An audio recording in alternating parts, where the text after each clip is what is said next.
If you have somehow avoided injuries this season, congratulations.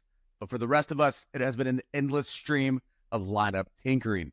Today, we are continuing our moves to make series, 5 actions we need to look into prior to Week 6's kickoff. But before we dig in, head over to 4for4.com, use promo code YouTube to get yourself 25% off any subscription plan. Dump all of your fab, Bigsby. We mentioned Tank Bigsby in this space a couple of weeks ago, and though he didn't immediately produce for us, things have gone quite well in weeks 4 and 5.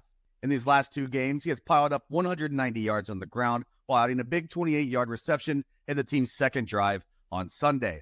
Not only did Bigsby see more offensive snaps than teammate Travis Etienne in week 5, he once again far outproduced him on his 14 opportunities.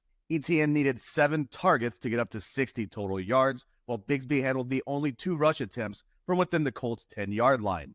During his rookie season, Bigsby did everything he could to keep himself off of our 2024 radars. In his first game of last season, Bigsby fumbled away a ball that he had just picked up following a sack of Trevor Lawrence and seemed to find himself in the doghouse for most of the rest of the season. In the following week, he never even touched the ball and would wind up finishing the season with a horrid 2.6 yards per carry and only 1 reception to add to his 50 season-long carries. Things are much different through 5 games of the 24th season, though, as he is averaging an insane 8.0 yards per carry and 6.47 yards created after contact, logging the league-leading 308 elusive rating per PFF. He should be considered a legitimate flex option here in Week 6, while his workload could end up sending Etienne to the sideline more often as the season wears on. Buy low on Amari Cooper. The Browns didn't get out of the first quarter without playing from behind in Week 5, and the Commanders never looked back, eventually get out to a 34-6 lead before wrapping up the game by running out the clock with Marcus Mariota and Jeremy McNichols. While Amari Cooper did rack up 10 targets, Deshaun Watson continued to look like he may be the worst starting quarterback in the league, connecting on only 53.6% of his passes, while Cooper's 4 for 60 and 0 score stat line left plenty to be desired. The changes in the offense may be coming, starting all the way up at the top. Per Browns beat writer Tony Grossi on Monday afternoon, quote, "For the first time, Kevin Stefanski did not reject the possibility of handing off play calling to Ken Dorsey. Won't be long now, in my opinion," end quote. If this is the case, Dorsey could breathe some life into the offense after helping the Bills lead the 2nd and 6th ranked scoring offenses in the 2022 and 2023 seasons. No one is confusing the 2024 version of Deshaun Watson with Josh Allen, but if things continue on their current path, we could also see a change in that position. Among 38 qualifying quarterbacks, Watson currently ranks 37 in yards per attempt, 31st in QB rating, and 36th in adjusted yards per attempt. If changes to the play caller don't help the Browns, who are teetering on a lost season, there's a very good chance that we see at least some Jameis Winston sooner rather than later. While that may not prove to turn things around in the win-loss column, it certainly makes things more enticing in fantasy land. Over the last 5 games in which Winston has attempted at least 10 passes, all of which were with the Saints, the number 1 wide receiver has averaged 6.6 catches, 96.4 yards, and 0.6 touchdowns.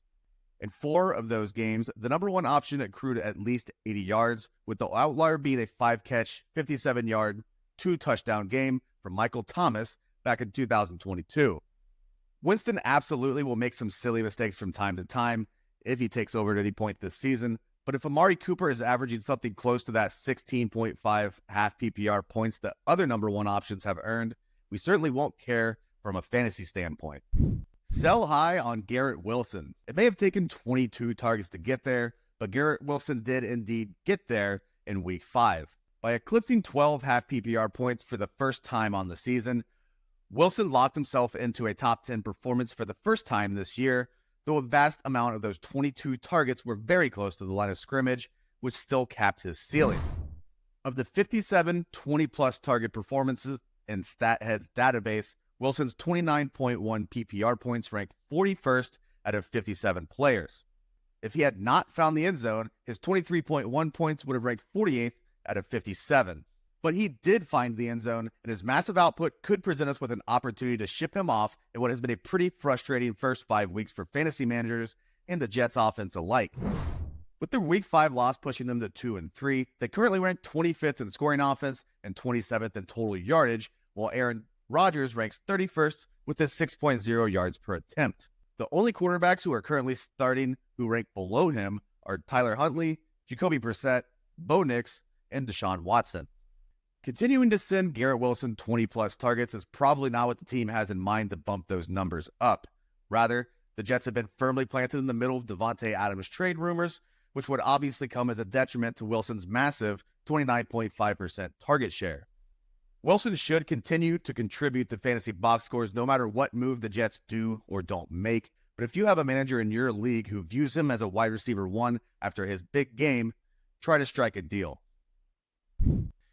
Drop Jerome Ford. The second Browns player on our list today, Jerome Ford has begun to lose more and more work to the rest of the backfield, and things aren't going to get any better moving forward. Over the last 3 weeks, Ford's snap rate has dropped from 79.1% in week 3 and 78% in week 4 down to 58.1% last week. His opportunities have predictably fell as well, from 14 in week 3 and 17 in week 4 down to 12 in week 5. This coincides with Deontay Foreman and the recently activated Pierre Strong combining for 12 opportunities in week 5, the exact same amount as Ford. Sure, they were playing from behind for most of the game, but they're 1-4. It's not as if they've had many commanding leads in the 2024 season.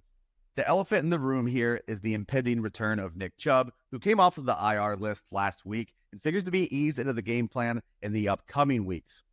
The same can be said about Nyheim Hines, who was also back on the practice field last week. While odds aren't great that Chubb will return to his form right off the bat, this backfield is soon going to be very convoluted for fantasy purposes.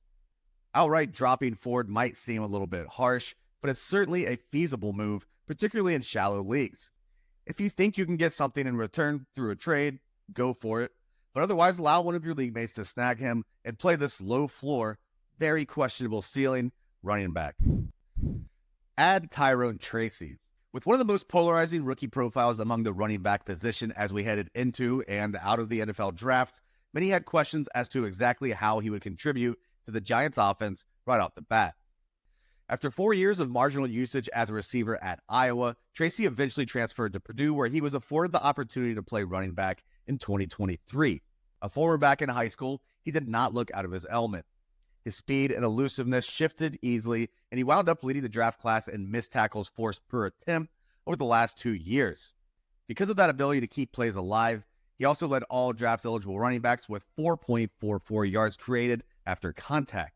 In his first professional game to truly show what he was made of, he flashed a ton of that ability, racking up 129 yards on 18 carries, 52 of those yards coming on runs of 15 or more yards. His output was good enough for 13.5 half PPR points on the day, but with Malik Neighbors missing the contest, it could have been even more productive had the former wide receiver been targeted more than twice. Now, Devin Singletary should return to his role as the RB1 in this offense, but it should come as no surprise that the team begins to incorporate their fifth-round rookie much more going forward. Singletary is a dependable back, but doesn't have enough juice to keep his backfield mate off the field. For a team that could use a little more juice, Tracy may have just carved out a decent workload.